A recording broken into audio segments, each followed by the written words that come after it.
In Back Village, surrounded by rolling hills and an ever-flowing river, life was simple and peaceful.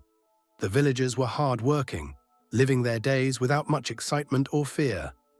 That peace was disrupted one sunny morning when a mysterious stranger arrived. His name was Tobias. Tall, broad-chested, and with a smile that could charm anyone, he was the kind of man who immediately drew attention. His piercing blue eyes seemed to see into people's souls, and his deep voice carried an undeniable charm. The villagers, who were naturally curious about newcomers, welcomed him with open arms. Tobias claimed to be a traveler seeking a quiet life, far away from the noise and chaos of his previous life. He spoke little of his past, mentioning only that he had left his family behind in his homeland. Despite his short answers, no one pressed him for more details. After all, he was a handsome, polite, and humble man. Why question someone who had brought a spark of kindness to their quiet lives? Tobias settled into the village. He rented a small hut on the outskirts, close to the forest, and began helping with villagers with chores, in order to gain their trust.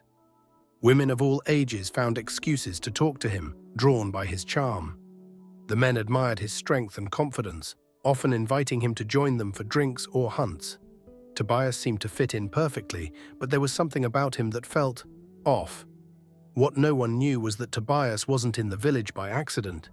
He wasn't just a wandering traveler. Behind his dazzling smile and friendly demeanor was a dark mission that would turn the village's peace into a nightmare. Tobias's true purpose would soon reveal itself, and the village would never be the same again. Tobias quickly became the talk of the village. Women swooned whenever he passed by, and whispers about his handsome features. It wasn't just his looks, it was his charm. Tobias had a way of making every woman feel like she was the only person in the world. Whether it was a shy smile, a small compliment, or a meaningful glance, Tobias knew exactly how to capture their hearts. For some women, it was his kindness that stood out. He would help carry heavy baskets, repair broken fences, and offer a listening ear to anyone who needed it. For others, it was his confidence. Tobias had an unshakable air about him, as though nothing could faze him. Whatever it was, the women couldn't help but be drawn to him, and Tobias knew exactly how to use that to his advantage. What the women didn't know was that Tobias wasn't interested in romance or companionship. Every interaction, every charming word, and every smile was part of his plan. Tobias had a mission, a dark and terrible mission, and the women were his targets. One by one, he began luring them in. His cottage, modest and unassuming, became a place of mystery. The women thought they were walking into a dream, but in reality, they were stepping into a trap. Tobias's true nature was far from what they imagined. He was not a man looking for love or friendship. He was a predator, driven by a need to fulfill his mission. And the worst part? No one suspected a thing. Tobias's charm blinded the entire village, leaving them vulnerable to the danger that was hiding in plain sight. Mariah was the first to fall into Tobias's trap. She was a beautiful young woman, known for her kind heart and radiant smile. Mariah had been unlucky in love. She often dreams of meeting a man who would sweep her off her feet. When Tobias arrived in the village, she couldn't help but feel that he might be the one.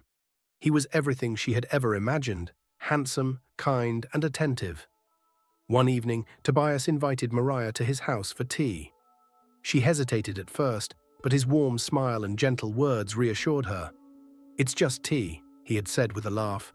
Mariah agreed, her heart full with nervous excitement. As she stepped into his dimly lit home, she noticed how tidy it was. Yet there was something unsettling about the place. She brushed it off, focusing instead on Tobias's captivating presence. Tobias was charming as always, pouring her tea and asking her about her dreams and aspirations. Mariah felt special, as though he truly cared. But as the evening went on, something changed. Tobias's demeanor shifted, his smile became less warm, his gaze more intense. Suddenly, Mariah felt a chill run down her spine. Before she could react, Tobias stepped closer. He whispered something she couldn't understand, and that's when she saw it, a glint of movement near his waist. A serpent, long and deadly, emerged from him. Mariah screamed, but it was too late. The snake struck swiftly and everything went black.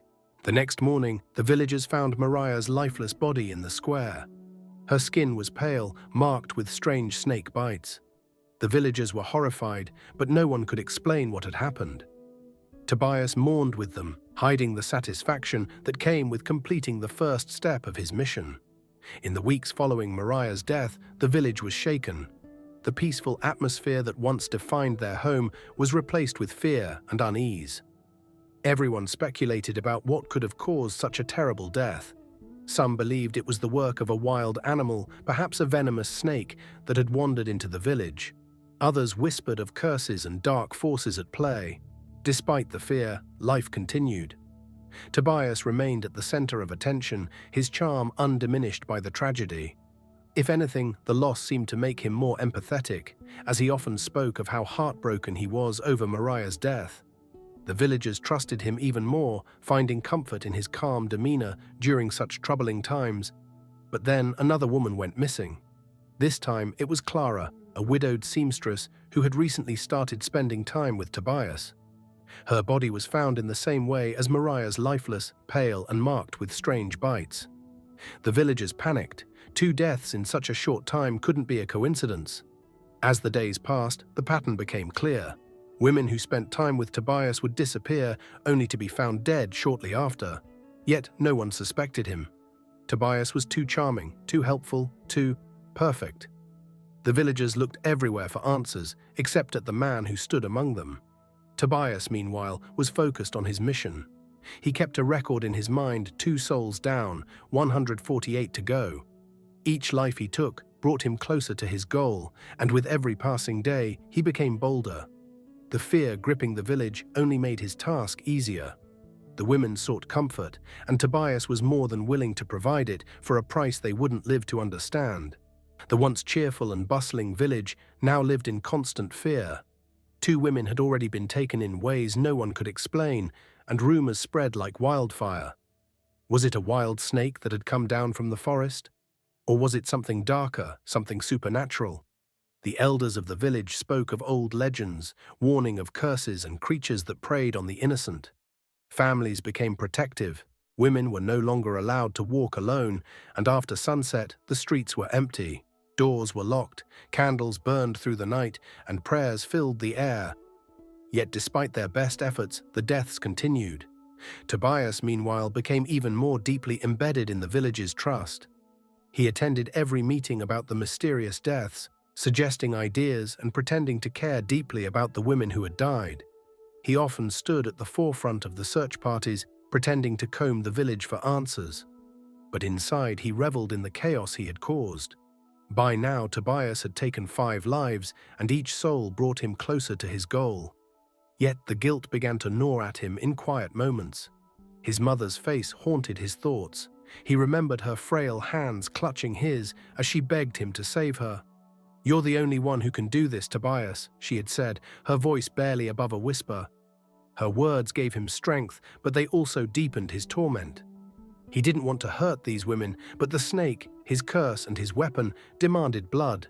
Every time it struck, Tobias felt himself slipping further into darkness. The villagers were desperate to stop the deaths, but Tobias had become a master of deception. They trusted him completely, never realizing that the monster they feared was hiding in plain sight. In the midst of the chaos, there was one person who refused to be blinded by Tobias's charm. Her name was Eliza. Unlike the others, Eliza was not easily swayed by good looks or sweet words. She was practical, intelligent, and fiercely independent. Eliza had grown up in the village, helping her father run a small bookshop. She was known for her sharp mind and curious nature, often spending hours reading about the world beyond their little village. When the first woman, Mariah, was found dead, Eliza mourned alongside the others. But by the time Clara's body was discovered, something didn't sit right with her. The snakebite marks on the bodies were strange, unlike anything she'd ever read about. And then there was Tobias. While the entire village seemed to adore him, Eliza couldn't shake the feeling that there was something unnatural about him. Her suspicions grew stronger when her best friend Clara became one of the victims. Clara had confided in Eliza that she had been spending time with Tobias. Watch out for part 2. Please like, share, and subscribe.